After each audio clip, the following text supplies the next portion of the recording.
সাইয়্যিদুল ইস্তিগফার, যত ক্ষমা প্রার্থনার দোয়া আছে এর মধ্যে সবচেয়ে শ্রেষ্ঠ দোয়া এটি। নবী করিম সাল্লাল্লাহু আলাইহি সাল্লাম এই দোয়া শিক্ষা দিয়েছেন আমাদেরকে। এই সাইয়্যিদুল ইস্তিগফার পড়ার পর যদি কারোর মৃত্যু হয়, মওত হয়, তো আল্লাহ রাব্বুল আলামিন তাকে সরাসরি জান্নাত দেন, সমস্ত গুনাহ মাফ করে দেন।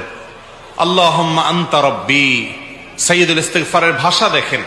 আল্লাহুম্মা আনতা রাব্বি, হে আল্লাহ আপনি আমার রব, আপনি আমার মালিক, আপনি আমার পালনকর্তা, আমি আপনার গোলাম। খালাকতানি, আপনি আমাকে সৃষ্টি করেছেন। ওয়া আনা আবদুক, আমি আপনার গোলাম। ওয়া আনা আলা আহদিকা ওয়া ওয়া'দিকা মাস্তাতা'ত, আপনি যে আমাকে আপনার রব হিসাবে আমার কাছ থেকে যে স্বীকৃতি নিয়েছেন, আমার কাছ থেকে যে ওয়াদা নিয়েছেন যে আমি আপনার কথা মেনে চলবো, আমি চেষ্টা করেছি, যতটুকু সম্ভব হয়েছে সে অনুযায়ী চলেছি। আবু উলাকা বিনিআমাতিকা আলাইয়া, আপনি আমাকে অগণিত নেয়ামত দিয়ে রেখেছেন, কত নেয়ামতের মধ্যে আমি